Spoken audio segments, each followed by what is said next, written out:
runs the New York State Rifle and Pistol Association. And as soon as we get that back, I think I filled you all in on all the specifications and how that's going to be covered. So, any other discussion? All in favor? Aye. Opposed? So carried. Yes, it was Mr. Belcher and Mr. Below. Okay, this is not tourism business, but the Tri-State Chamber is going to hold their 45th annual Rick Drew Holiday Parade. And it will be at 2 o'clock on December 4th, I think it is. And I have applications here for anybody that would like to participate in the parade. Just give me a call. I'm also going to put the application on Facebook, and if you copy it to your pictures folder, you can print it out. And that's all I have. Thank you, Mayor. Thank you, sir. Zoning Board, Mr. Randazzo. Thank you, Mayor. There was no meeting held in October for the zoning board. Our next meeting is scheduled for Tuesday, November 1st at 7 p.m. here in the council chambers. Thank you. And Planning Board? Planning board, there was a meeting held on the 18th of October. There was a pre-submission submitted for citywide mechanical for 6975 Kingston Street. And the next meeting of the planning board will be on Tuesday, November 15th at 7 p.m. also here in the council chambers. Thank you, Mayor. Thank you. Mr. Bavoza, Plumbing and Electrical Board. Plumbing and electrical boards have not met since our last meeting. The next meeting for each board is scheduled for November 2nd at 6:30 and 6:45 p.m. respectively. Thank you, Mayor. Thank you. Senior Advisory, Mr. Siegel. Thank you, Mayor. I met with the senior housing representatives and many of the residents during the past month, and there's nothing significant to report. Thank you, Mayor. And Access 23, Mr. Belcher. Yeah, thank you, Mayor. We've been having problems with the picture cutting out again. I asked Carl Richards to call Jack George at Time Warner to see if they could get it straightened out. This was in accordance with the agreement that I made with the Public Service Commission. If Carl has no success, I'll go back at it again myself.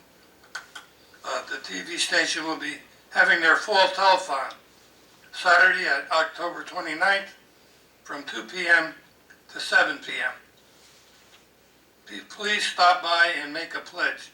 There'll be food and drinks available. They have over 15 shows airing and community events posted on the bulletin board. And he's put a note in here to thank me for helping with the Time Warner problem. And that's all I have. George, if I may, Spectrum, the ones that took over for Time Warner, were on the corner of Franklin and Kingston today, doing a lot of wiring work there, good part of the day, so maybe that might have been the problem. We'll see. Okay, thank you.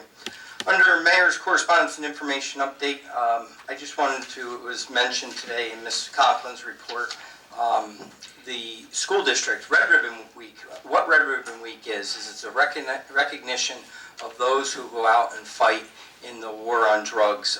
It started in 1985 after the death of DEA agent Kiki Camarata, where he was kidnapped and held hostage in Mexico and then brutally murdered. A movement started in California, it took off and went across the country. And basically what happens on Red Ribbon Day is schools from the area come together and they do some type of presentation. This year, I have to give kudos to Mary Alice Eckert and Carolyn Doherty and Winnie DeToto, who are the SAT advisors, and all the people involved in the planning. They did a wonderful job. They actually did something very different. Instead of it being a talking heads presentation, whereas all the dignitaries get up and talk and the kids yawn, no dignitaries talked, and they had 4 different stations that each of the schools were separated into 4 groups. They would go to each station, and they had an acting bit by the drama club, and where kid made poor decisions and what came of those poor decisions. One of the second ones is a thing called Cross the Line. It comes from the Rachel's Challenge program, and crossing the line is they ask you to make a step, and if you hear something that has affected you or your life. And what's amazing about Cross the Line is, although we may think we know a lot about each other, we don't know a lot about each other. And there's a lot of hidden secrets between people that some people just think, oh, others know about it, but they really don't.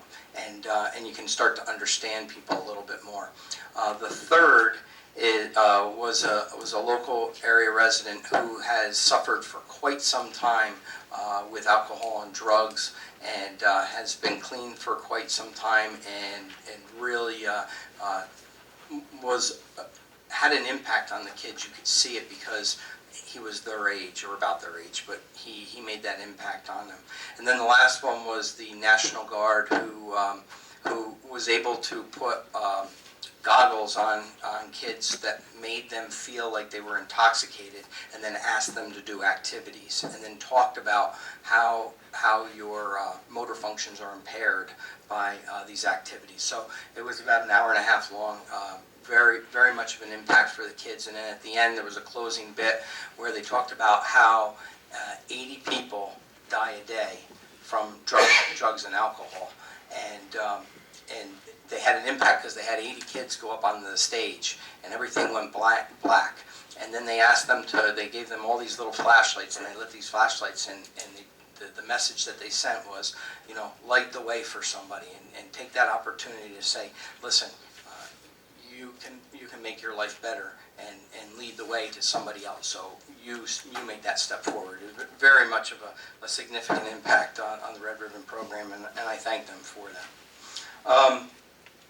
I want to mention in the Will of Orange this past weekend, it was a cold, chilly, first time ever, but it'll grow from here. But I want to say Miss Fitzpatrick made the 10K, Mr. Fagione made the 10K, our own Judge Jim Henry made the 10K today, on that day, and many others came out, and it was a good event. This weekend, I have to up your numbers. I've got the email from DJ Birch. They are up to 103 participants for the bike this weekend. Magnificent. So for the Erie 80. I do want to mention that this weekend, many people already know about it, but if you don't, starting Friday night, October 28th, Saturday, October 29th, and Sunday, October 30th, is the Farnham House haunting. The nice thing is if you take your kids to the parade, and you don't, not little ones, because they don't touch in the haunted house, but there's kind of screaming, and it's a bit scary for the little ones. But for the older kids, it's a great time. It's $6 for kids for 6 and under, $10 for kids over. There's 3 terrifying attractions for this price, and again, it's Friday from 6 to 11, Saturday from 5 to 11, Sunday from 3 to 7 up here at the Farnham House. So we encourage you to come out and get scared. So, Mr. Belcher, you mentioned the Tri-State Chamber Parade, the 45th Rick Drew Annual Holiday Parade, and I got from the chamber, hey, was this approved? And I said, yeah, it was approved. I know I got it on the day that we had the council meeting. It was mailed to me. But then I found in the bottom of my drawer for council meetings, I didn't have it in for last council meeting, so I need a request. So this is my fault if they don't approve it. I make the motion. I have a motion from Mr. Belcher, a second from Mr. Bavozo. Discussion? All in favor? Aye. Opposed? So carried. So anyway, it is Sunday, December 4th, 2016. The parade lineup is at 1. Parade starts at 2. It's on Canal Street and goes to Matamoros. And there's a rain and snow date of Sunday, December 11th. Thank you. I'm going to be doing video of it, so it'll be on channel 23. Yeah, great.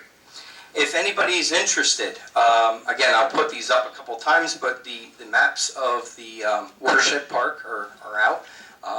You can go on our website, and right on the main page of the website, it says Things to Do. Click on Things to Do, and you'll see a PDF link to go to the maps. When you do go to the maps, there's a QR reader. If you have a smartphone that you can do a QR reader, you can put the map right on your phone. And we're working on an app for the phone so that it would actually follow you while you're in the park, so you don't say, oh, where am I? But the maps are available to you. At all of the trailheads, which are on here, you will be able to see a larger version of this map in detail. Just a notice, our council is already aware, notice of a public hearing will be held by the above entitled matter, which is the 4th Street and Fowler Street at-grade railroad crossing for public modification. Again, this will be held here in this room this Thursday, October 27th, 2016, beginning at 11 a.m. Just a reminder that the seniors will be holding their senior meal. I believe it's going out into the little paper soon, so that's when they said that they really get the draw is from the little paper. But it's 3 p.m. on Saturday, November 19th, and it's a great thing that our friends up in the town of Deer Park do, as well as our own senior dining here in the city. Last 2 weeks ago, I appointed a few members to the Comprehensive Plan and Code Information Update. I want to make 4 more appointments to that committee, although you're already aware. I just want to do them publicly, and that is Cooper Boone, E. Fisher, David Krantz, and Sean Donnelly. As Mr. Belcher said, this is the magazine that goes out to all New York State participants or members of the New York State Rifle and Pistol Association. Port Jervis will be advertised in here. The advertisement was drawn up and wouldn't be ready to go until it was approved like it was tonight. So this is big. There's thousands and thousands of members that belong to this, tens of thousands of members that belong to this that could potentially come here on May 20th. So I mentioned the Will of Orange, just reminding that this Saturday on 10/29 is the Erie 80. If you want to come out and check out what all the hubbub is, it starts at the corners of Pike and Front Street and it ends there, but up into the mountain there's racing all over. You can just come up and cheer people on. It's very encouraging as you go through, whether it was the Will of Orange or the Erie 80, that there were people just standing out there, and some family members, but just people just coming to see what it's like. We're there cheering the runners then, and of course the bicyclists this Saturday on. And that begins, I believe, at 9 o'clock. 9 o'clock. Just a reminder that on November 2nd, Wednesday, November 2nd, I know most of you will probably be able to go just a little bit before your code meeting, but at the Best Western Inn at Hunt's Landing is the Let's Celebrate kickoff to the Kuchar Kids Shoe Drive. If you have Facebook at all, you'll see people going into the Gun Lady store on Front Street, donating for the Kuchars in the Tri-State Chamber of Commerce. You can also go to the Tri-State Chamber of Commerce. But she is here because I know I mentioned it last night. I understand that this idea came from Mary Decker, and I think it's a wonderful idea, and thank you very much for coming up with it. And now the drum roll for all the moments that you have been waiting for.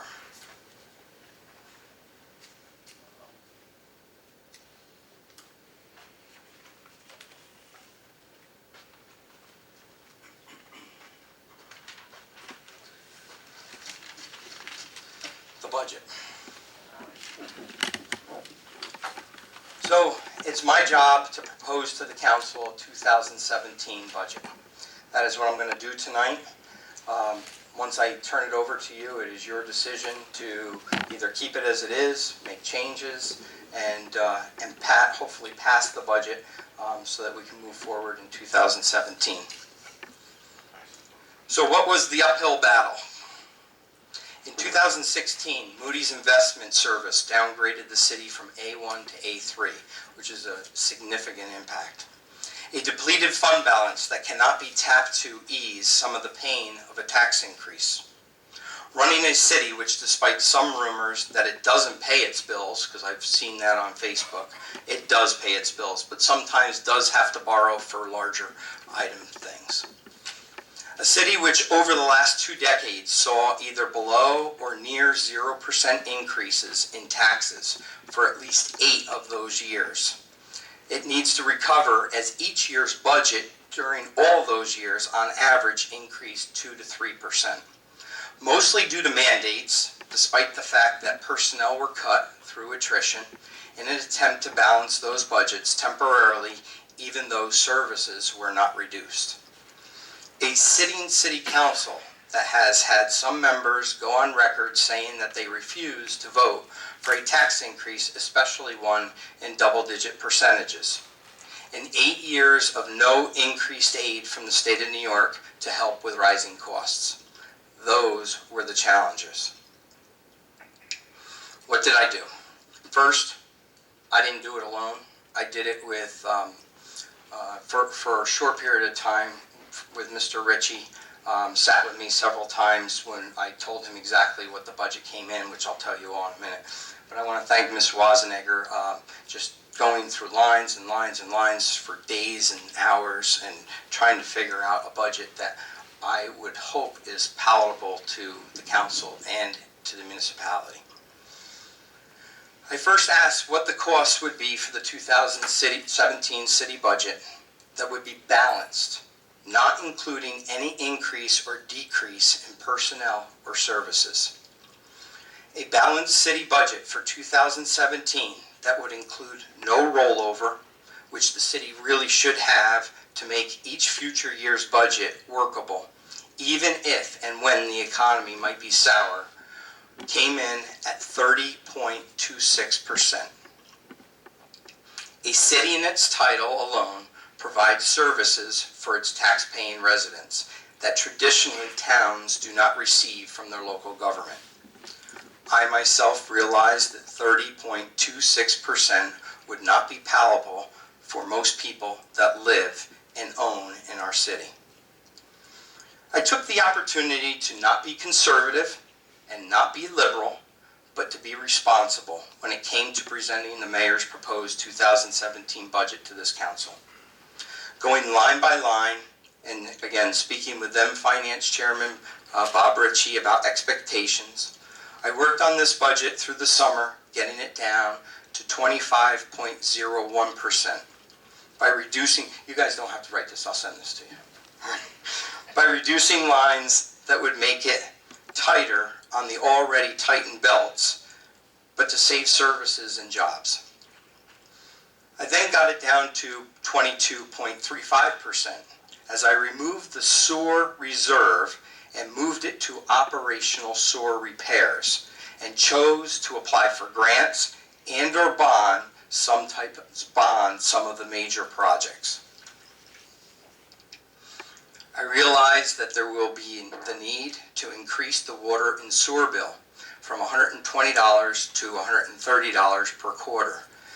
This is to pay for the $4 million clarification plant that was placed on the city tax bill rather than the water bill, which reduced the increase to 19.35%. I examined some changes in employment salaries by line, including putting forward a 2% increase for all non-union employees. In addition, I eliminated the quality bus agreement that cost the city $5,520 a year that allows on average less than 10 people per month to be transported to locations in New Jersey and Pennsylvania, and this brought the budget down to 16.93%. Although the city had 20 patrol officers several years ago, the common councils of the past removed 3 of those positions through attrition to help with balancing the budget. The most recently expired police contract agreed that the city would have 18 patrol officers. They currently have 17, in which the existing contract negotiation that's good until 2018 allowed us to maintain. I had the 18th officer in this budget for a full year, but moved its appointment to September 2017. I also asked about a few additional lines to reduce based on reasonable predictions, bringing the increase to 12.46%.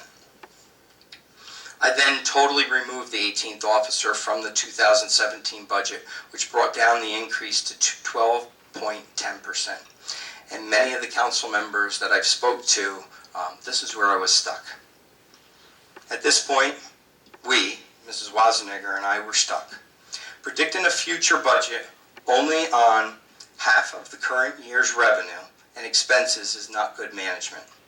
I know the council wanted this earlier, but I really needed two things to happen. The one is the offer that we gave to personnel, and the other one was to see where our third quarter expenses and revenues were.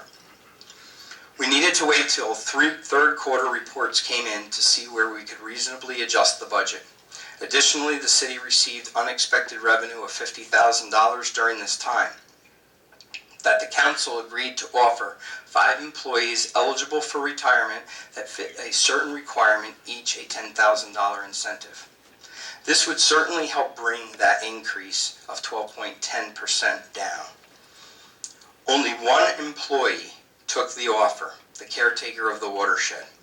I decided to split the full-time recreation worker to also cover the duties of caretaker manager of the watershed property, while the city water employees will take over the water duties of the water aspect of that position, thus saving the city the need to backfill. That, coupled with the adjustments we could reasonably make with the third quarter reports, allowed the budget to come down to 10.28%. Still not enough of a palatable percentage for some. I did not want to make predictions that would not come to fruition. We've been down that road before, and I don't want it to happen again. I want to be responsible. Therefore, I looked at the nutrition program that we had originally intended to cut funding and let the county take sole responsibility as they must by law. I decided that we should contract with the county for 9 months, thus helping offset the nutrition site manager until her retirement. I also agreed to remove $75,000 from the line that pays out benefits to those that might retire within the year based on actual retirement. This got the budget down to 9.29%. I met earlier this month with IT consultants who basically stated that the city is in an IT shambles and needs to start from scratch. After consulting with Ms. Wazenegger, we agreed to remove some of the IT funds from the general fund, as we will hope to bond the IT project in 2017. This bond will include a complete citywide network that will also reduce costs that are multiple throughout the city budget, bringing the 2017 mayor's proposed budget down to 8.95%.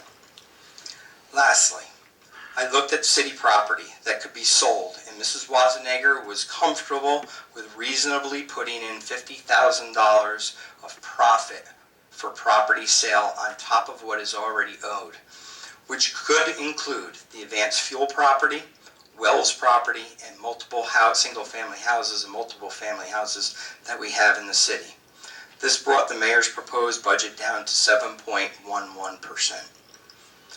7.71 on the average homeowner. I'm sorry, I said 711. I meant 7.71. 7.71% on the average homeowner in Port Jervis is about $9.95 a month, based on a house that is assessed at $60,300. Obviously, if the assessment is lower in some places where it is, the amount would be lower. If the assessment is higher, the cost will be a little higher. The proposal allows us to balance the city budget with some challenges still in fluid assets. It still leaves the city with the challenge in 2018 to fund that 18th officer, an IT person, after the network is completed by an outside vendor through the bond, and revenue created short-term by sale of properties, which already amounts to about 5%.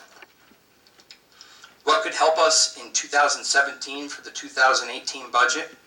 I'm pretty confident that EIB, which is Energy in the Bank, will be up and running and providing us with our contracted service and delivery amounts in solar energy, which immediately gives our fund balance a shot of $400,000, plus a potential annual savings of approximately $240,000 per year. If this comes to fruition, this will help the city tremendously get to the point of rollover, and responsible councils could then keep increase to a reasonable number.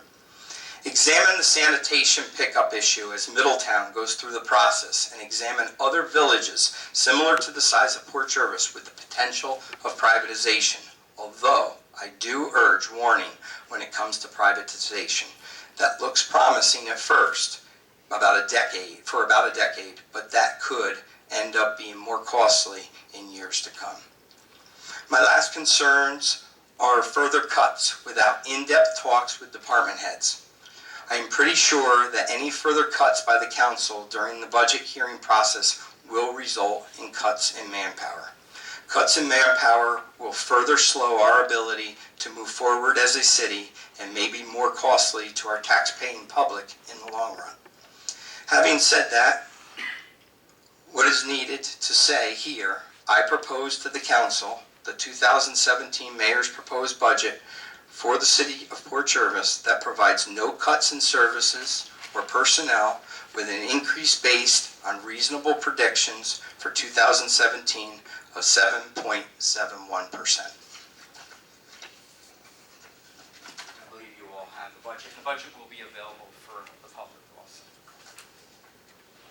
Just, there's that one typo in there. You see the 7 point.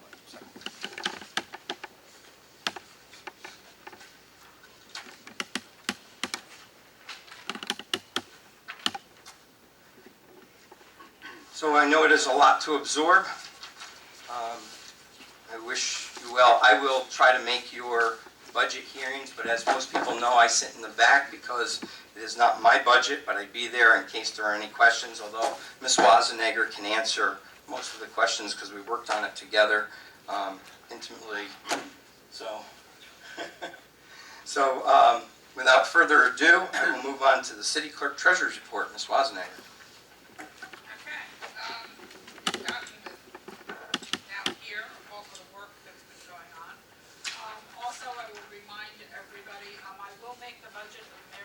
Budget available online. Immediately after this meeting, I'll be going down and posting it up to the website, so it will be available, and it will also be emailed to all of the council members and department heads. Reminder that Tuesday, November 8th is election day.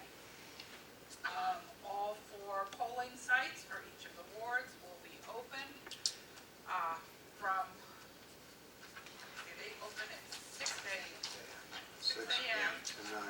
I get out there at 5 a.m. along with those election inspectors.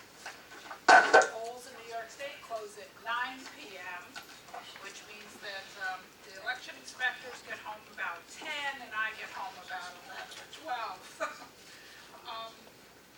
So it is a long day, but just to let you know, the polls are open. Hopefully everybody is registered to vote, and will get out and exercise their opportunity to vote. And we do have some local elections on the ballot as well as the national presidential elections. And I believe that is it from the city clerk's office. Thank you. Old business, Mr. Randazzo. I would just like to remind the public that in the 4th Ward, that there continues to be construction of sidewalks and that there's also some work being done by the Tri-State Bridge. So to expect delays in that corridor. Thank you, Mayor. Thank you. Ms. Fitzpatrick? No old business. Thank you. Mr. Belcher? Nothing, Mayor. Ms. Henry? Thank you. Mr. Boboza? Thank you, Mayor. One thing I wanted to address was the apparent article in the record this morning.